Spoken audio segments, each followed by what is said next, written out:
আজকে নিশ্চয়ই তোমরা আবার সবাই ভাবছো আজকে আবার আমি কোথায় বেরিয়ে পড়লাম। আজকে যাচ্ছি একটা নতুন জায়গায়, তোমাদেরকে সেখানেই নিয়ে যাব। তো বলাস মাত্রই উঠে গেছি বরের সাইকেলে। বরের সাইকেলে যেতে আমার কিন্তু দারুণ লাগে। এখন একটা জিনিস দেখাই, কি সুন্দর চারিদিকটা মনোরম দৃশ্য, তাই না? প্রকৃতি নিজেই কেমন সুন্দর করে সেজে উঠেছে, দেখো তো কেমন লাগছে। আর তোমরা কিন্তু কমেন্ট করে জানিও এই সুন্দর দৃশ্য তোমাদের কেমন লাগলো। আমার কিন্তু দারুণ লেগেছে। চলে এসেছি আজকে মেজ পিসির বাড়িতে। মেজ পিসির বাড়িতে আজকে স্বয়ং শ্রীকৃষ্ণের আগমন ঘটেছে যে, আর আছে একটা ছোট্ট অনুষ্ঠান। অনুষ্ঠানটা কি তোমাদেরকে নিশ্চয়ই দেখাবো। আর এটা হলো আমার পিসির বৌমা, মানে আমার বৌদি। বৌদি কিন্তু খুব মিষ্টি, তোমাদের সঙ্গে নিশ্চয়ই পরিচয় করাবো। এটা হলো আমার বাবার পিসিমা। বাবার পিসিমাকে কিন্তু সবাই খুবই শ্রদ্ধা এবং সম্মান করে, আর আমাদের সকলের আদরের পিসি দিদা যে, তাই না? এই দেখো এখন প্রদীপের তাপ নেওয়া হচ্ছে, আর সবাই মিলে তাই নিচ্ছে, আর আমিও নিচ্ছি। পূজা একটু হলো তাই। আর এই দেখো এটা হলো আমার মা। মায়ের এখন ঢাজ বাজানোর দায়িত্ব পড়েছে যে, মা এক মন দিয়ে ঢাজ বাজাচ্ছে। আর ঠাকুরের দিকেই নিশ্চয়ই মন, ডাকছি কোনো শুনতেই পাচ্ছে না। আর এখন এই যে আরতি পর্ব চলছে, কত রকমের ভোগ নিবেদন করা হয়েছে, সবাই শাঁখ বাজাচ্ছে, ঢাজ বাজাচ্ছে, আরও কত কি কি যে দারুণ লাগে। আর এই ঠাকুর বাড়িতে গেলে মন প্রাণ সব কিছু না শান্ত হয়ে যায়। যত মনের মধ্যে খারাপ চিন্তা ভাবনা যাই থাকুক না কেন, ঠাকুরের স্থানে গেলে কিন্তু সব শান্ত হয়ে যায়। কি যে ভালো লাগে। আর তোমরা কিন্তু সবাই ভালোবেসে রাধে রাধে কমেন্ট করতে একদমই ভুলো না কিন্তু।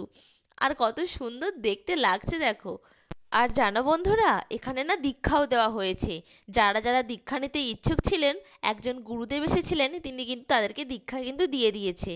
আর তোমাদের কার কার দীক্ষা নেওয়া হলো আর কার কার নেওয়া হলো না, একটু কমেন্ট করে জানিও তো কেমন। আর কোন বিশেষ উপলক্ষে আসলো আমার পিসির বাড়িতে স্বয়ং শ্রীকৃষ্ণ, সেটা হলো আর একটু পরেই তোমাদেরকে জানাবো। আর এই দেখো বলতে না বলতেই জানিয়ে দিচ্ছি, সবাই এত লোকজন এত বেলুন কিসের জন্য? আজকে আমার পিসির একমাত্র নাতি, এই যে এটা, এই যে হলুদ গেঞ্জি পরে দাঁড়িয়ে আছে, পুরো মস্তান একটা, আজকে ওর শুভ জন্মদিন যে। শুভ জন্মদিন উপলক্ষেই কিন্তু আমার পিসি পেশা দাদা বৌদি সবাই কিন্তু এই আয়োজনটা কিন্তু করেছে। আইডিয়াটা কিন্তু আমার বেশ ভালো লেগেছে, খুব খুব আনন্দ হয়েছে। মানে পিসির বাড়িতেও এসেছে নন্দলাল, তাই জন্য আমাদের নন্দলালকেও আনা হয়েছে। আর এই দেখো আমার বর, ও কিন্তু সবার সঙ্গে তালে তাল মিলিয়ে কিন্তু কাজ করে যাচ্ছে। কি কাজ? বেলুন ফোলানো। বেলুন ফোলানো, সব কিছু সাজানো, এগুলো হলো ওর দায়িত্ব। মানে এগুলো করতে না ও কিন্তু খুব ভালোবাসে, আর বাচ্চাদেরকেও ও আরোই বেশি ভালোবাসে, তাই সবার সঙ্গে এগুলো করছে। এরা কিন্তু সব আমার পিসির মেয়ের ঘরের সব নাতি নাতনিরা, মানে এরাও কিন্তু আমার কিন্তু ভাই বোন হয়।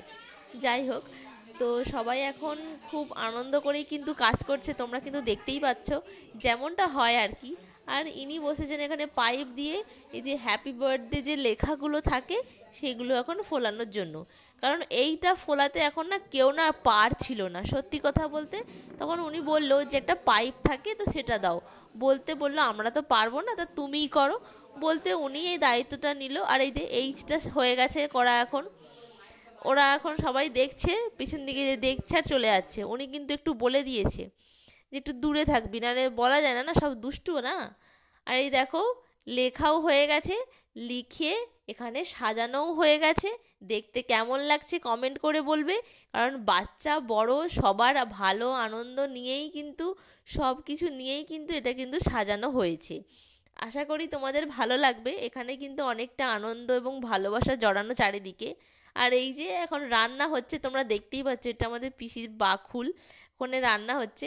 আর এটা আমার পেশা, একটু কাজ করছে আর আসছে আর ঠান্ডা জল টল খাচ্ছে, আবার কাজে লেগে পড়ছে। মানে কাজ করতে হবে তো, শরীরে তো একটু দম দিতে হবে না কি। আর এই যে হলাম আমি, আমার কিন্তু মোটামুটি একটু রেডি হয়ে গেছি। রেডি হয়ে গেছি বলতে এটা জাস্ট পরেও নিয়েছি, আর একবারেই বাড়ি চলে যাবো এবার একটু পরেই। আর এই তোমাদেরকে একটু কেকটাও একটু দেখিয়ে দিই। একটা কেক, এগুলো বাচ্চাদের মধ্যেই ভাগ করে দেওয়া হবে, কারণ অনেক অনেক লোক ছিল গো। অতজনকে তো সত্যি কথা বলতে দিয়ে সম্ভব হয় না। মোটামুটি ঠিক আছে, আমার তো বেশ ভালো লেগেছে। আর এই যে এখন এই যেখানে আশীর্বাদ পর্ব চলছে, তার আগেই একবারে সব এই যে স্নো স্প্রেগুলো হয় না, তো ওগুলো স্প্রেগুলো ইচ্ছে করে সব দিয়ে দিয়েছে বাচ্চারা। তার জন্য চারিদিকে মাথা টাথা সব একদম পুরো ভর্তি হয়ে গেছে। এখন তো জানোই, এখন এটাই এখন সব নিয়ম। আর বাড়ির বড়রা তো একটু রাগ করছিল, এই খাবারের মধ্যে পড়ছে। তোমাদের বাড়ি তো এরকম হয় নাকি, খাবারের মধ্যে পড়ছে, কেকের মধ্যে পড়ছে, এখন দিবি না? বাড়ির বড়রা বলে নাকি? আমাদের এখানে কিন্তু বলে গো। তোমাদের ওখানে বলে না অবশ্যই কিন্তু কমেন্ট করে জানাবে। আবার স্টার্ট হয়ে গেছে স্নো স্প্রে। সবাই কিন্তু ওকে অনেক অনেক শুভকামনা জানিও, ওর অনেক ভালো কামনা করো, কেমন? আর ওর নাম হলো, নামটাই তো এখনো বলা হয়নি, ওর নাম হলো সার্থক। ওর নাম সার্থক পাত্র, কেমন? আমাদের সার্থককে সবাই কিন্তু মন প্রাণ ভরে আশীর্বাদ করবে, ভালোবাসা দেবে। আমি কিন্তু ওর পিসিমণি হই। হ্যাঁ, ও কিন্তু আমাকে বলে পিসিমণি বলেই ডাকে। আর যাই হোক, ও এখন কেক কাটবে। আর ওই যে পাশে সব ওর বন্ধুরা আছে, আত্মীয় স্বজনের সব মানে আছে, সকলেই আর কি, যেমন একটা হয় একটা অনুষ্ঠান বাড়িতে, সেটাই কিন্তু এখন হচ্ছে। আর ও এখন কেক কাটবে, ওর মা বাবাও খুব এক্সাইটেড। আর এই যে এগুলো পড়ছে না, বাড়ির বড়রা তো খুব খচে যাচ্ছিল। যাই হোক, কোনো ব্যাপার না আজকাল, কেমন? ওইসব কোনো নিয়ে মানে আমার দাদা বৌদির অত কোনো প্রবলেম নেই গো। দাদা বৌদি না ভীষণ ভালো, মানে কি বলবো, খুবই ভালো। আর আমার তো প্রত্যেকটা কাজে ওনারা ভীষণ সাপোর্ট করে। আর সবাইকে ভালোভাবে ভালোবেসে কিভাবে চলতে হয় খুব ভালোভাবেই জানে। আর যতক্ষণ আমাদের এই সার্থকবাবু কেকটা কাটতে থাকে, ততক্ষণ তোমরা কিন্তু আমার চ্যানেলটাকে সাবস্ক্রাইব করে এসো প্লিজ। আর পাশে থাকা বেল আইকনটিকেও প্রেস করে দাও, যাতে আমার সমস্ত ভিডিও নোটিফিকেশান তোমাদের সবার আগে তোমাদের কাছে পৌঁছে যায়। আর এই যে দেখো, এখন গ্রুপ ফটোর জন্য কিন্তু সবাই দাঁড়িয়ে পড়েছে, কেক আর টুপি ধরতে ব্যস্ত। আর এখানে কিন্তু খাওয়াও স্টার্ট হয়ে গেছে। আর আমি আর সহ্য করতে পারলাম না, আমার খিদে লাগছে। এবার ওখানেও সব কিছু পর্ব মিটে গেছে, এবার আমি চলে এসেছি খেতে।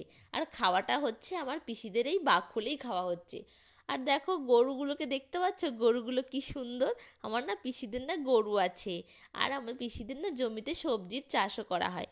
একদিন যদি সময় পাই, তোমাদের পিসিদের বাগানে কিন্তু তোমাদেরকে ঘুরতে নিয়ে যাব, কেমন?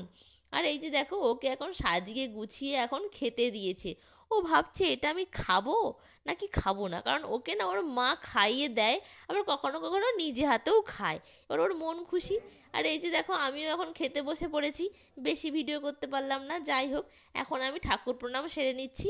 এখন আমাকে বাড়ির দিকে ফিরতে হবে যে, কারণ এখন প্রায় বেলা গড়িয়ে এখন অনেক দূর চলে গেছে। আর যাওয়ার আগে তোমরা সবাই কিন্তু ভালোবেসে বলে যাও, রাধে রাধে।